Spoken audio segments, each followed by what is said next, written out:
Hello and welcome to From Impossible to Inevitable. I am your host, Megan Bauer. Thank you so much for joining me today and pushing play on today's episode. This is episode 194, and it's the first one to be released in the month of November. And I would be totally remiss if I did not dedicate this episode to gratitude. Of course, gratitude is like everywhere for November, right? It's just like a, a cultural theme of the month, especially as we celebrate Thanksgiving here in America and all of that, right? Like Thanksgiving is really great. It's fun. It's whatever. It's not my favorite holiday. Um, but I love this opportunity to really spend more intentional time about gratitude. And I do try to make gratitude a part of my daily practice. I think that's a great thing for everyone. Part of my morning journaling always includes 5 things that I'm grateful for. I spend some time in that gratitude. And I've talked before about how whenever I'm feeling any sort of negative way that I don't want to be feeling, I tend to go towards gratitude to shift me out of the negative emotions and to shift me into just something that feels better. Even if I don't feel great, I can feel a little bit better. So gratitude is it's a it's an energy shifter, it's an emotion shifter. It's where when you focus on gratitude, you're focused less on whatever is upsetting, whatever's disappointing, whatever's feeling ick. It shifts you out of that. And I get it. It can be hard. It can be tricky because sometimes we're in these places, these mental spaces where it just feels like everything sucks and there's nothing to be grateful for. But when we're in those places, we simply aren't looking around, like physically looking around or even just metaphorically looking around in our lives, because there's always so much to be grateful for. Now, in case you are thinking about skipping over this episode and tuning out because gratitude's something you know already and blah, blah, blah, I invite you to stick with me because I hope that I can give you a little bit more to think about when it comes to gratitude.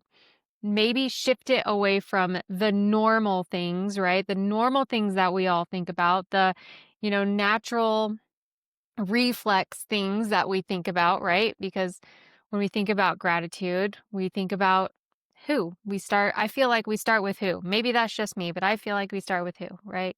So it's like, of course, I'm grateful for my family and my daughters and my dog and my parents and my brother and we think about these who's in our life, right? Our friends, people who have an impact on us on a daily, weekly basis or whatever. We think of the who's in our life that we are grateful for. But we think about the people or we tend to think about the people that are just like in our face, right? The people that we come into contact with all of the time. And one of my one of my traditions in November that I really love is I like to write 31 thank you notes. And some of these include the obvious who's, but I love getting down to the people that maybe aren't as obvious. So last year, one of the great joys of this tradition for me was the thank you notes I gave to the librarians at my kids' school. And you could say that their role is small, right? They keep the library stocked, they help my girls find books, they, whatever. But what they're actually doing is empowering the girls to, you know, find and choose and take books that are interesting to them, and they are helping them foster this love of learning. They're helping them being excited about reading. They're helping them, really get a good handle on this life skill and enjoy it to an exceptional degree, I think. And my oldest daughter, she and I, when she was in third grade, she's now in sixth. When she was in third grade, she and I would literally fight about reading. She was required to read 20 minutes a day, and we would fight about it all the time, multiple times a week. And I asked her over the summer, I was like, and now she loves to read. She like, I have to tell her, this is the last chapter, and then you really have to go to bed. She loves to read now. She always has a book. She always wants books. She wants, she wants all of them. And it's really fun.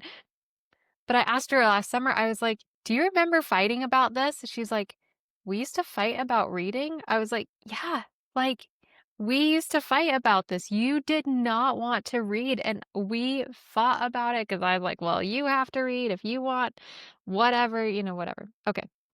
I went on a little tangent there, but the librarians, they and and they were really touched by the fact that I noticed the role that they play in my girls' education. So there are people that are kind of on the side of your life or in the lives of your family members or the lives of your friends that you can express gratitude for, right? I know that this year one of my notes is going towards the head of security at the kids' school because he's just gone through some extra measures this past year and kind of really above and beyond what you would expect. And I'm grateful for that. I'm so grateful for that. I love that he's taking his job so seriously and really just going above and beyond as far as the security at the school and all of this. So, of course, he's going to get a thank you note this year, but the thing is the noticing because everyone has these people, like the mailman, the trash collector, the people that serve you at a restaurant, the Starbucks barista, right? There are all these people that contribute in some way, small ways even, that we have the opportunity to express gratitude for. So I feel like the who, that is the obvious one, right? But I want to go down a little bit deeper because I feel like the next place we go are like the what are you grateful for in your life? And we've got the big obvious ones like, oh, I'm grateful for the internet and I'm grateful for my car and my phone. And, I'm grateful for all of these what's in my life. And we can often miss little things that contribute greatly to our lives, right? We can miss the little things. Um, like pens. I love pens or journals or whatever is bringing you some joy, whatever is making your life a little bit easier. These are these are what's that you can express gratitude for. Clean drinking water, hot water in the shower. We we forget how many conveniences we have until the water heater is broken or until the AC goes out or until the heater goes out or until the battery in the car dies or until our headphones won't charge or until whatever. It's not until something breaks and isn't working that we're like, "Oh, actually I'm really grateful for when that works. I'm really grateful to have that in my life because it contributes in some way." I always think it's really interesting how profoundly grateful I am for breathing when I have just gotten over a cold and I had been congested for days or weeks or whatever. And I'm just like, oh my gosh, I love breathing. Like, I love breathing out my nose. But it's like, I've got to get sick in order to remember how grateful I am for this ease and this convenience. And it doesn't have to be like that. It doesn't have to. You don't have to wait for something to break in order to feel gratitude for it. You don't have to wait for something to go missing or to not be there or whatever in order to feel gratitude for it. You can choose to feel gratitude for those things now as they are working, as you are using them, as they are in your life, as you have that moment that is just how you want it to be. Okay, so here's a little bit of an abstract one. Being grateful for win, the wins in your life, right? So WHEN, moments in time, a win. So as I was thinking about this, because of course I wanted to bring examples to you, I was thinking about some wins in my life. And sure, there are the big ones, but I want to get past the big ones because the big ones are obvious. I try to save the big ones for when I'm having a tough time and it's just hard to look for anything I'm grateful for at all. And so if we can find the little ones, it will add so much more. Then it won't feel like you just always need these big things, these big events in order to feel gratitude because that you're missing it. You're missing the majority of it if you just wait for the big because there's all of these smalls. Okay. So in May, I went to London with my mom and my brother. It was really kind of it was a fast put together trip. We were there for a week, so the trip itself wasn't fast, but we threw it together really quickly and it was so much fun. It was really a lot of fun. The but and I loved spending time with those 2, and I don't think we've had time like that in a really long time, just the 3 of us. But anyway, when I think back at that trip, one of the highlights of that trip for me was in the mornings after I got on my bike, I would go up to the breakfast area and I would sit and I would write and meditate. And sometime during that time while I'm doing that, my brother would come down into the breakfast area and he'd sit in his own table and he'd do his own writing and his own thing. And then when the breakfast came out, I would join him or he would join me or whatever, and we would have breakfast together, just the 2 of us. And we got this time together that he's 11 years my senior. So we didn't really ever get time like this growing up because like I was a kid and he was a teenager and like I don't know, the dynamics were weird. And it's fine, but as adults, like we were able to sit and just have this connection in these moments, these mornings in London, and it was a time that I couldn't have planned. It was a time I didn't even know I wanted, but it's a when in my life that I am really grateful that I had. And it's a small thing, right? Breakfast with my brother. It was a small thing.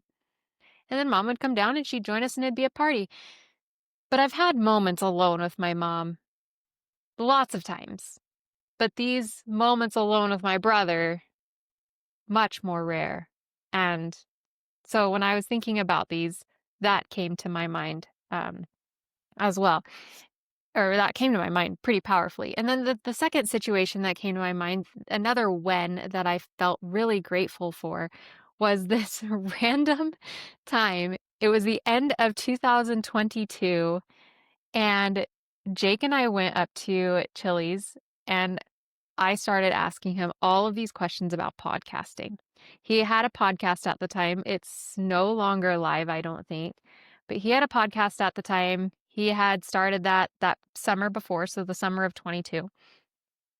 And the podcast was on my heart. I hadn't started it yet. This was December of 22 and I asked him all of these questions about podcasting. I was like, okay, so like, how do we do this? How do we do this? But I want to do video. So how should I do that? And blah, blah. And I was writing down all of these notes and collecting all of these resources and figuring out how much it was going to cost and blah, blah, blah, all of this. But without that moment, I don't know that I would have launched the podcast in January of 23. I don't know that I would have had everything I needed to know and to the resources and like all of that. So I'm really grateful for that moment that we had. Like, I don't know where the kids were. It was just the 2 of us. We were sitting at the bar and we had like the chips and dips trio or something like that. And it was just this like very ordinary, mundane kind of moment that had a huge impact. Now, almost 4 years later with the podcast. And then when I'm thinking about wins as well, there are these like external moments, right? These I just shared with you a couple of stories that you could film these external moments. You could be like, "Oh, look, there's Megan with her brother and there's Megan with Jake." And these are like these external moments in time. But then there are like the internal moments where you're just like totally fed up with the way things have been, or totally fed up with holding back, or totally like, you know what? I'm deciding right now that I'm good enough. I'm deciding right now that I'm going to go for it. Or I'm deciding right now that I'm tired of playing small, or whatever it is. You've got these like internal moments, these shifts in yourself. And those are also a when that you can be grateful for. Those are also whens in your life that make a difference. So I want you to think about, yeah, the memories, but then there's also these less definable moments when you really changed on the inside, or you really shifted something on the inside, and you can express gratitude for that as well. Okay, here's a really fun one. Where? Where? What are some places in your life that you are grateful for? Again, we've got the obvious ones, and I like to move past the obvious ones. So there are places that make you feel a certain kind of way. This kind of goes a little bit into energy, because I think, I hope we've all walked into places and you're like, I don't know, this place isn't for me. Like, this place makes me feel weird. I don't really like it in here. I don't know. For me, it can be as simple as like Sportsman's Warehouse. I'm like, I don't belong in here. But there are also places I've walked into that I'm like, "Man, I cannot wait to get out of here because this is not for me." But then there are places that's like, "Man, this feels right. This feels good. I belong here. I am so grateful to be here." One of those places for me is the kids' school. I love that feeling on campus. I just love how it feels. It's the energy of the place more than the structure, more than the building, more than the land, right? I love airports. Last time I flew, I think I commented to Jake, I was like, "I don't know what it is about airports, but I feel everybody's franticness. Everybody's like crazy, they're trying to make their flight and blah, blah, blah, stress, whatever. And I have this inner calm and this inner peace at an airport. Like, I just belong at airports. I love airports. I love flying. I love hotels. I love pretty much everything about traveling. It brings in this like inner calm, this inner like rightness. So of course I'm grateful for those places in my life. I'm grateful for the feeling, the energy of those places. Starbucks is another one. I love going to Starbucks because I love the feeling there, the energy there, and I can express gratitude for that too. Here's where I want to turn it a little bit. If you take your journal and you go through, we've gone through who, what, when, and where, if you were paying attention, on gratitude, right? And you dive into this, the people you're grateful for, the things in your life that you're grateful for, the situations, both the memories and the internal shifts, and the places in your life that you are grateful for. Write all of that down. Express gratitude for all of that, truly. And then ask yourself, why? Why am I grateful for these things? Why do these things create that feeling of gratitude? Why do I feel grateful that this situation happened? Why do I feel grateful that I have this place in my life or this person in my life? What is it about that person, that thing, that place, that situation that brings up this feeling of gratitude? Why is that important to me? And I think this is a really interesting part of the exercise that we often skip over because we don't think about it probably, but it's an informative piece. Because if you can figure out why you're grateful for that person, place, thing, situation, then you have the ability to create more of that in your life. if I'm having a freaking hectic day or if I'm having like whatever sort of mental chaos, I know I can walk into a Starbucks and feel better instantly simply because I love being there. I know I can go early to the school and just sit on campus and feel better simply because I love being there. I know that I can sit in the car, park it in some parking lot, face it towards the sun so that I can feel the sun on my face because I know I love that and I know it'll help me create an inner calm. It'll help me feel better when things are chaotic, either physically chaotic or mentally chaotic or emotionally chaotic or whatever is going on. Knowing how these things make me feel empowers me to bring it into my life more, to feel that way more. And then when you feel better, of course, then you're in a place to like go do something. You're in a place to create. You're in a place to build, or you're in a place to just be nice, or you just simply feel better. But I feel like sometimes, a lot of the times, we don't know. We don't know what'll make us feel better. We don't know where to go or what to do or who to be with or who to call or whatever. We don't know. Like we feel like, oh, I feel like crap and this is just it. This is the whole world. The whole world is this crappy feeling. But if we know, okay, if I could just put on a decent pair of pants and go sit at Starbucks for 10 minutes, I will walk out of there feeling better. When we know that, we can do it. When we know that having the sun on our face makes us feel better, we can go do it.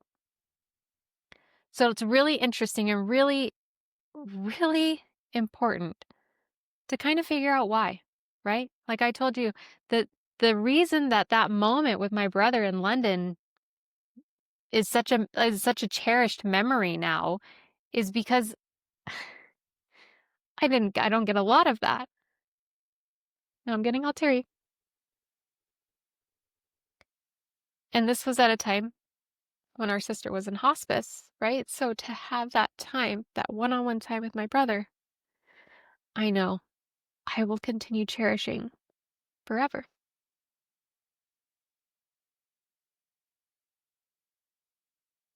So there's so many things to be grateful for, right? We've got the who, the what, the when, the where. And when you dig into the why, you really empower yourself to create more of these things that you're grateful for in your life. You really empower yourself to be able to shift your emotions when you're feeling disappointed or angry or frustrated or whatever it is that you're feeling. You're empowering yourself to be able to shift out of it. And that's hugely powerful because it's only when we shift out of it that we open ourselves up for creating and for building and for being our best and for showing up the way that we want to show up and for seeing things differently and continuing on our path of becoming. So there we go. I wish you the best November. I have so much in store for this month. I am so, so excited. The last Friday of this month, November 28th, the 200th episode of the podcast will be released. It is one you will not want to miss. I have been gearing up for this in a big, big way, and it's going to be so good. Thank you so much for joining me today. I'm grateful for you, for being a part of this ride and being a part of this journey, and I totally love you. Until next time, bye for now.